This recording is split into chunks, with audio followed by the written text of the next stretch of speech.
Hola perfectas, ¿cómo estáis? Bueno, como veis otra vez os traigo un vídeo recomendando libros porque no hay nada que me guste más que recomendar libros a personas que no conozco de nada y porque además bajo qué otra circunstancia podría hablar durante una hora sobre los libros que a mí me gustan y me interesan, pues creo que ninguna, así que esto lo hago por vosotras, pero sobre todo por mí. Hoy os voy a recomendar libros que os van a hacer más inteligentes, os van a hacer el cerebro más gordo, pero en realidad no. ¿Vale? Perdón por el clickbait, pero es que últimamente estoy viendo un montón de contenido en redes de libros que van a mejorar tu vida, te van a hacer más productivo, te van a hacer más inteligente y en general como que te van a hacer mejor persona. Y es que a mí no me termina de convencer ese tipo de contenido, no me termina de convencer el hecho de que pongas todas tus esperanzas en que un libro va a hacer que tu vida sea mejor. Porque yo me pregunto, ¿por qué tenemos que optimizar hasta nuestros hobbies? ¿Por qué incluso aquello que se supone que hacemos por disfrute se ha convertido en una tarea, en algo que tiene que ser productivo? Yo la verdad no creo que un libro por sí solo pueda hacerte más inteligente. Yo lo que creo es que si estableces una conversación, un diálogo con el libro que estás leyendo, seguramente salgas más enriquecido y con un mundo interior más enriquecido que antes de leer ese libro. Por eso hoy los libros que os vengo a recomendar son libros que en verdad a mí lo que me han hecho es ver el mundo de una manera diferente, ver la literatura también de una manera diferente. Libros también que me han ayudado a encontrar nuevas maneras de pensar, nuevas maneras de ver el mundo y que sin duda han dado más matices y colores a mi mundo interior. Y después de este discurso woke de los míos, a los que creo que ya os tenéis que haber acostumbrado, vamos con lo que verdaderamente os importa, como siempre digo, que son los libros. Cuando estaba escribiendo el guión para este vídeo, uno de los primeros libros que se me vino a la cabeza, del que quería hablar, era Capitalist Realism, Realismo Capitalista, de Mark Fisher, que aunque no me hiciera ver el mundo de una manera diferente en sí, porque si yo ya estoy leyendo Mark Fisher es porque estoy un poquito de acuerdo con lo que creo que me va a contar, sino más bien me ayudó a ponerle nombre a fenómenos que ocurren dentro del capitalismo que a mí me resultaban muy frustrantes y que no sabía exactamente en qué consistían, cómo nombrarlos, cómo verbalizar mi frustración hacia esos fenómenos. Y en general yo creo que es una muy buena lectura para introducirte pues en toda la literatura, ensayo anticapitalista, porque es bastante directo y nombra las cosas de una manera en la que tú puedas entender cómo funciona todo el entramado que hay detrás del sistema capitalista. Es una colección de ensayos cortos y todos ellos giran en torno a esto que llama el realismo capitalista, que consiste en términos generales en la imposibilidad de imaginar el fin del capitalismo. También plantea otros conceptos como la impotencia reflexiva, que es esa incapacidad nuestra, ya no solo de imaginar el fin del capitalismo, sino de imaginar alternativas viables. Explica que el capitalismo se ha convertido en una especie de profecía autocumplida en la que nos es imposible imaginar una alternativa, nos es imposible pensar que puede existir algo más allá de él, pero realmente el capitalismo es algo que empezó a existir hace muy pocos siglos y los humanos llevan viviendo durante miles y miles de años. O sea, también tiene una cosa que a mí me gusta mucho y es que como yo he estudiado comunicación audiovisual hace también bastantes referencias a la cultura popular, a la cultura audiovisual, también a la literatura. Por ejemplo, utiliza la novela del castillo de Kafka para explicar los procesos burocráticos y cómo son una forma de ejercer poder sobre aquellos que no tienen los privilegios para poder sortearlos. Y cómo al final también en estos procesos burocráticos siempre hay alguien que está por encima de todo, siempre es como, no, pues esto no lo puedes hacer porque tienes que hablar con un superior. Ay, no, pues yo es que tampoco soy tan superior, necesitas hablar con otro superior.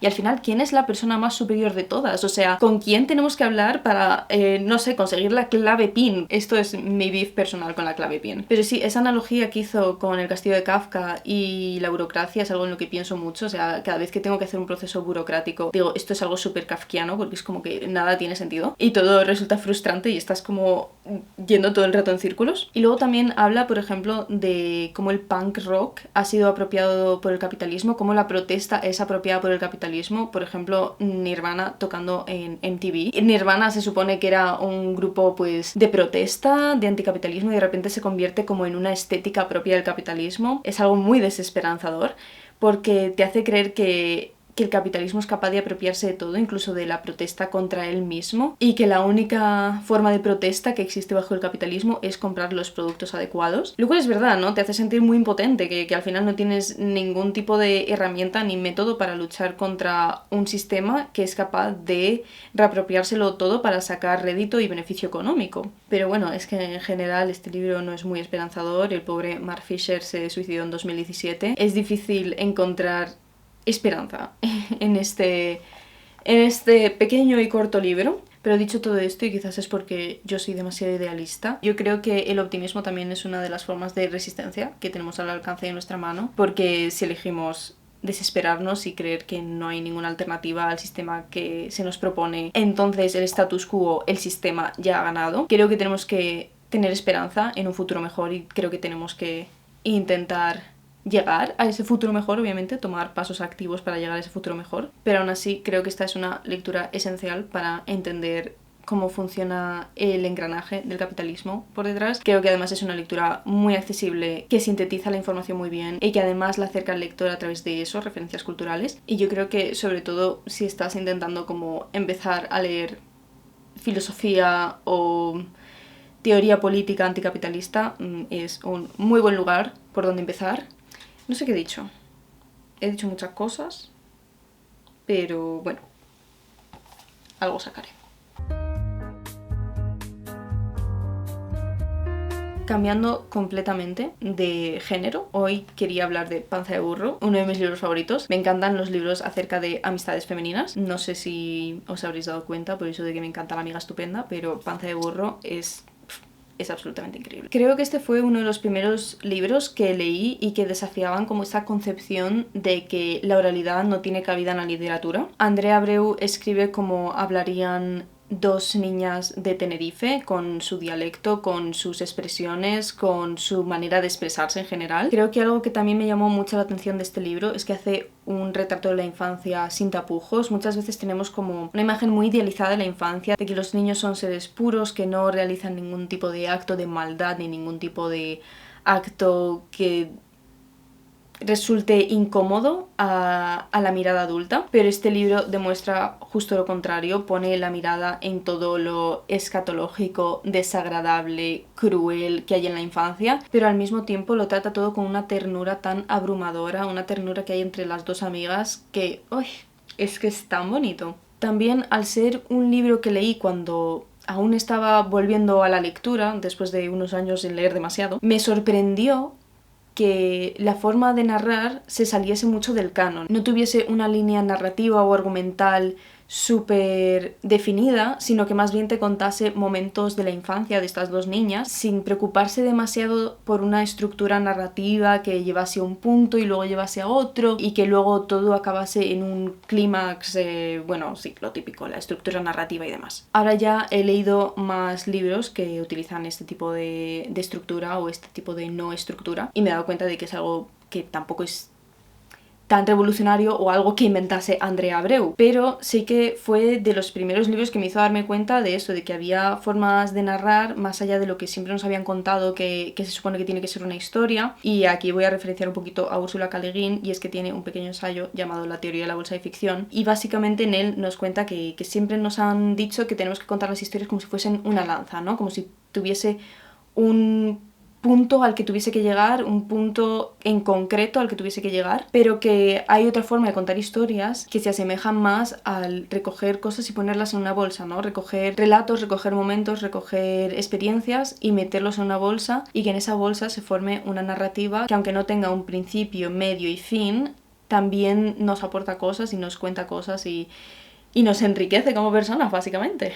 Y volviendo al libro, también es muy importante el contexto en el que crecen, porque crecen en un entorno humilde en la isla de Tenerife, que es una de las islas pues más masificadas turísticamente de toda España. Y este contexto obviamente es muy importante para la historia que Andrea Abreu está contando. Pero creo que este libro también tiene algo muy universal, y es que nos habla acerca de lo que es crecer siendo una niña y cómo, a pesar de lo que los medios, la cultura, la literatura nos hayan querido decir siempre, no hay pureza alguna en crecer siendo niña. Y también en los sentimientos de incomodidad que genera el hecho de que las niñas crezcan y hagan cosas que supongo que a los adultos no les resultan agradables. Y en general yo creo que es uno de los libros que más me ha marcado en los últimos años. Con él no solo he aprendido que hay nuevas formas de narrar, que hay también formas de involucrar la oralidad dentro de la literatura, sino que creo que también me ha hecho reflexionar y hasta cierto punto reconciliarme con lo que es crecer siendo una niña, y también con las partes quizás más embarazosas, desagradables y, por qué no decirlo, escatológicas de lo que es la infancia.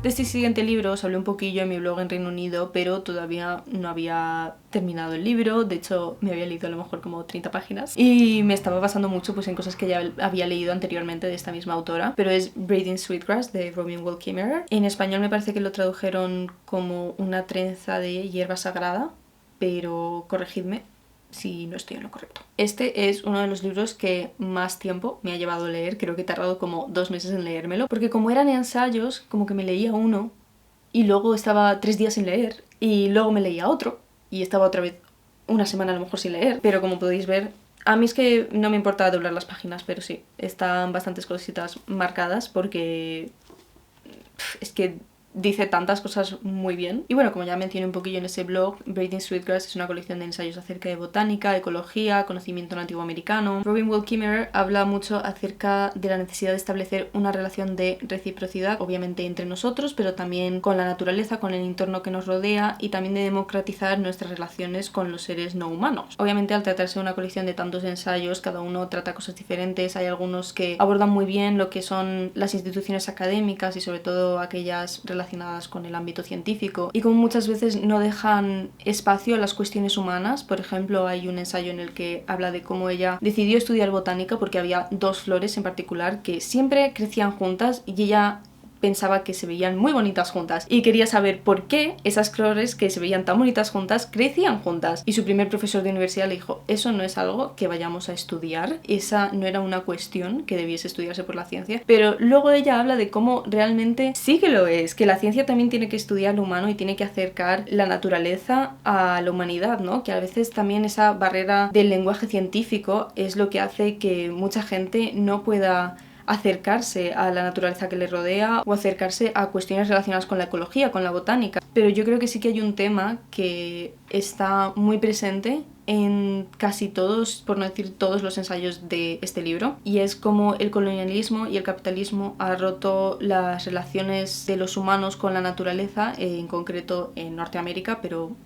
se puede extrapolar también a otras partes del mundo, y cómo eso hace imposible que seamos capaces de apreciar que todo lo que nos rodea ha salido de una fuente natural y que deberíamos estar agradecidos de que el mundo nos ofrezca tantos materiales y tantas maneras de crear confort para la vida humana, ¿no? Pero Robin Wall Kimmerer parece ser que también es una idealista, como yo, también cree en la esperanza de un mundo mejor. Y ella nos dice que existe la posibilidad de restaurar este vínculo entre nosotros y la naturaleza, pero que para ello hace falta reconocer las redes que nos interconectan y la abundancia que nos rodea, y no solo la escasez. Y este tema de la abundancia y la escasez también lo menciona en su ensayo así cortito más reciente, que lo mencioné también en ese otro vídeo. Es que hablé mucho de Robin Wall Kimmerer en ese vídeo, pero bueno, que se titula The Service Very, y habla de cómo las teorías de economía tradicionales piensan siempre en términos de escasez, en términos de hace falta competir para poder vivir, básicamente, y ella cree que si pensásemos en el mundo en términos de abundancia, realmente no existiría esta competición y también pues viviríamos en mayor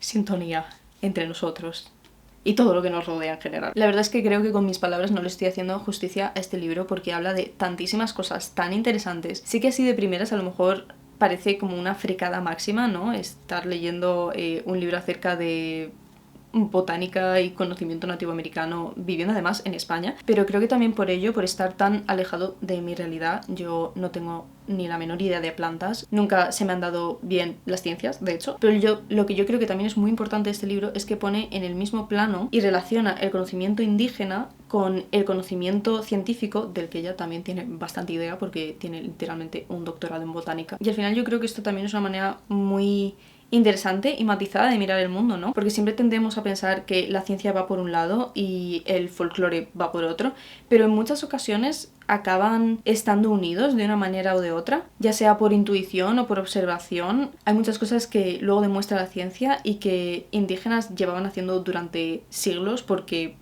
se habían dado cuenta de que eso funcionaba, ¿no? Y otra cosa que también me encanta de este libro es que ofrece una mirada bastante optimista del futuro, aunque también sea crítica de lo que está pasando ahora mismo en el presente y que está saboteando nuestro futuro. Creo que ella sí que cree que hay un futuro mejor, que hay nuevas formas de hacer las cosas y que nuestro amor por el mundo podrá prevalecer sobre aquello que lo está dañando. Sí, ya está. Este libro me hace feliz y creo que eso es lo mejor que puedes sacar de un libro, la verdad.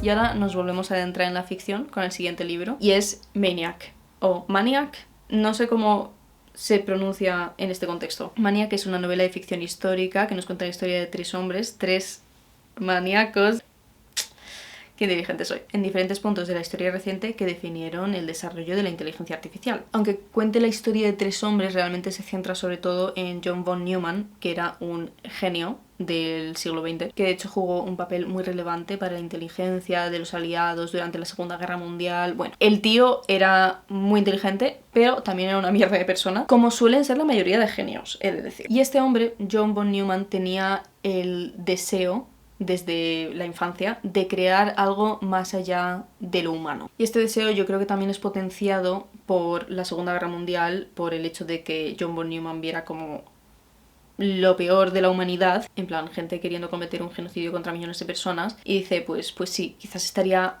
muy bien crear algo superior a la humanidad y algo mejor que nosotros, ¿no? Porque nosotros al parecer somos una putísima mierda. Yo no sé hablar sin palabrotas. Creo que todos los personajes de este libro tienen una visión casi espiritual de lo que es la inteligencia artificial. Todos ellos aspiran a separarse de su cuerpo material y llegar como a ese plano de las ideas de Platón, y creen que es la inteligencia artificial lo que va a ser capaz de llevarles ahí. También todos ellos creen que la inteligencia artificial tiene una vida propia, es capaz de crear su propio universo de vida, y en ese sentido yo creo que también se plantean como estas nociones de yo estoy creando esta vida, yo estoy creando la inteligencia artificial y yo soy como el dios de la inteligencia artificial, ¿no? Tiene ahí esa relación como muy espiritual y muy religiosa con algo que nosotros ahora mismo, sobre todo, que la inteligencia artificial está ahí algo que nosotros consideramos tan objetivo, tan matemático y completamente científico. Creo que lo que más me gustó de este libro es que no es un libro nada dogmático, ofrece una visión súper matizada de lo que es la inteligencia artificial. E incluso si habla de este miedo humano que tenemos todos de que la inteligencia artificial nos pueda reemplazar, pueda ser mejor que nosotros, creo que también deja muchísimo espacio al lector para que pueda sacar sus propias conclusiones y pueda crear su propio discurso. Creo que la discusión central de este libro es en si la inteligencia artificial es contraria a la humanidad, y sobre todo en el último capítulo se centra mucho en este temor que tiene sobre todo la humanidad con respecto a la inteligencia artificial, porque narra un evento deportivo que fue súper televisado, fue también streameado en directo en YouTube. Un montón de gente lo vio, y es que el mejor jugador de Go del mundo, el Go es un juego de más de 2000 y pico años de historia que se inventó en China, que es como el ajedrez pero más complicado. Pues eso, el mejor jugador de Go del mundo se enfrentó a una inteligencia artificial que había sido entrenada para jugar al Go, y resulta que perdió contra la inteligencia artificial. Y yo estaba leyendo ese capítulo en plan, ¿qué? ¿Qué va a pasar? ¿Qué va a pasar? Porque yo no había visto, o sea, yo no sabía cómo acababa, la verdad. Y tampoco quise buscarlo porque dije, no quiero hacerme spoiler. Y en ese capítulo yo creo que estás todo el rato esperando a que la humanidad gane sobre la máquina, pero...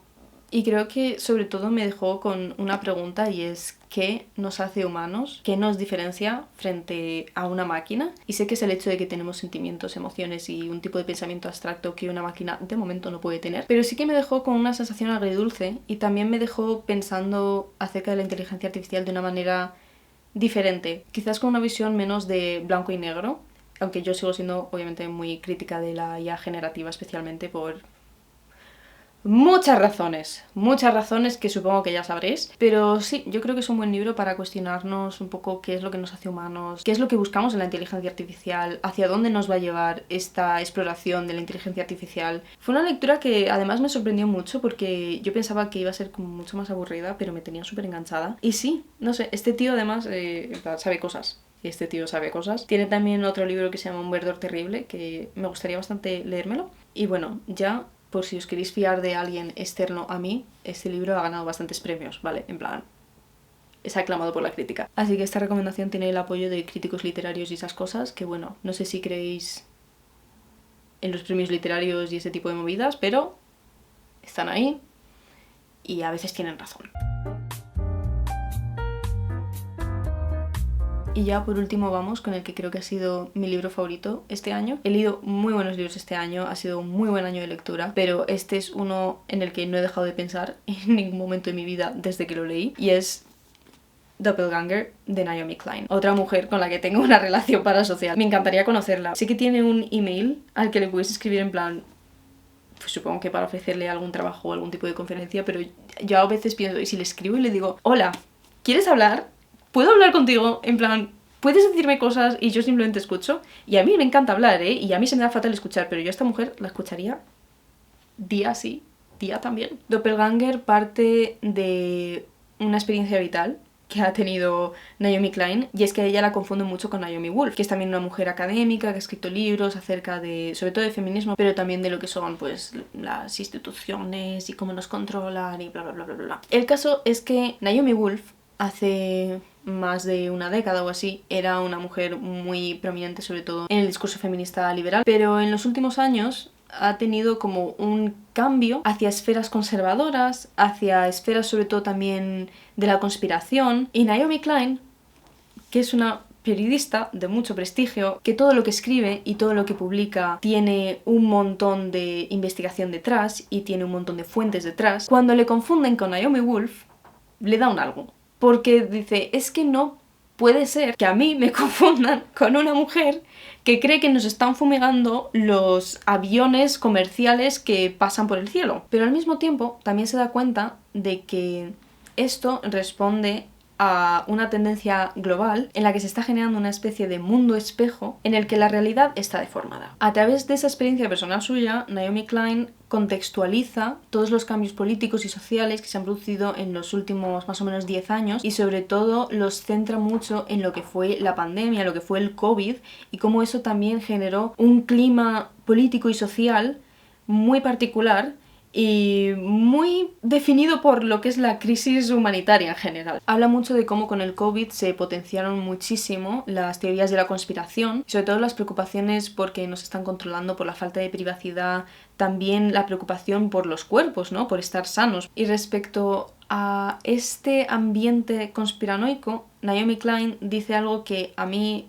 me resultó súper esclarecedor, y es que muchas veces quienes creen en las teorías de la conspiración tienen los sentimientos adecuados, porque es normal que sientas miedo por el hecho de que tu privacidad ya no existe, sobre todo en el espacio digital, pero a pesar de tener los sentimientos adecuados, tienen los datos incorrectos. Y son estos datos incorrectos los que empujan a esa gente a un comportamiento antisocial que en la mayoría de casos deriva en unas creencias de ultraderecha y llevan pues a unas creencias fascistas. Y esto lleva a Naomi Klein a hablar, porque es una mujer muy inteligente, de cómo el fascismo muchas veces se sustenta sobre la pseudociencia y sobre teorías pseudocientíficas que también tienen mucho que ver con la obsesión estética de los cuerpos y con la obsesión con la salud, la eugenesia.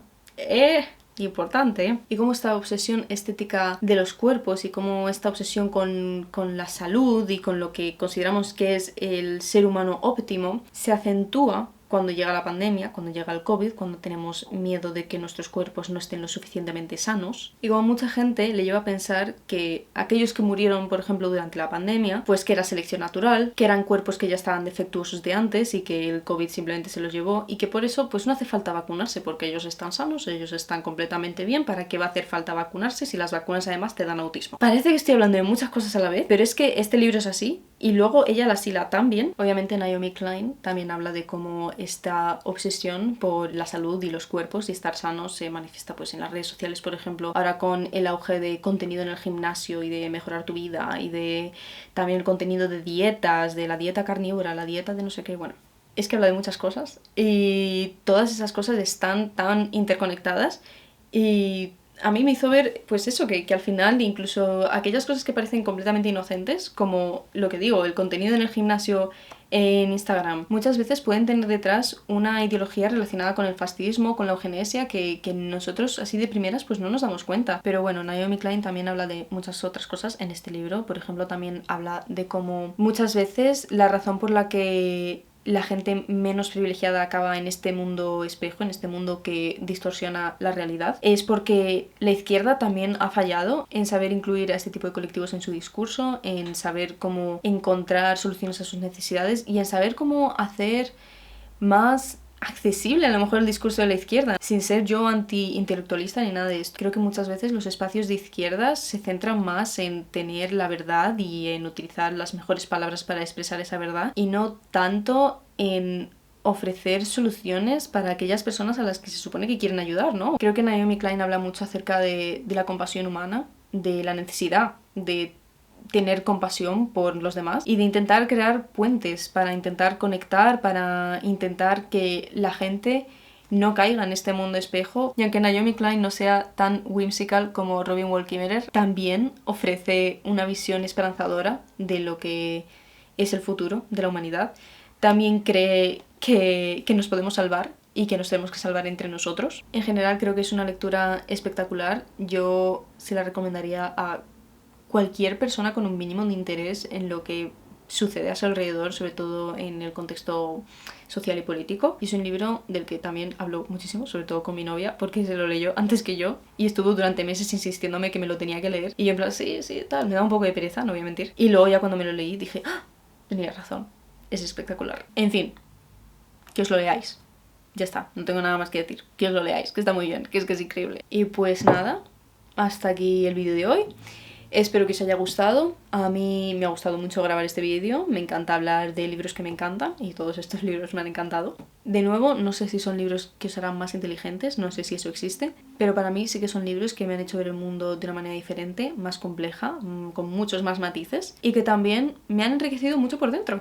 Y yo creo que eso es todo lo que le puedes pedir a un libro. Seguramente grabé más vídeos de este estilo, hablando de libros que, pues así, maravillosos, porque me encanta este tipo de contenido, así que espero que a vosotras también. Y pues nada, os veo en la próxima, que lo paséis muy bien en el tiempo que estemos separadas. Y pues nada, chicas, a disfrutar a pesar de que tenemos miedo por el futuro, por el desastre climático, por una posible guerra nuclear. Crucemos los dedos porque no pase. Vamos a intentar tener esperanza, vamos a intentar creer que existe un mundo mejor y vamos a tomar acciones para que ese mundo exista. Bueno, un besote, chicas. Chao, chao.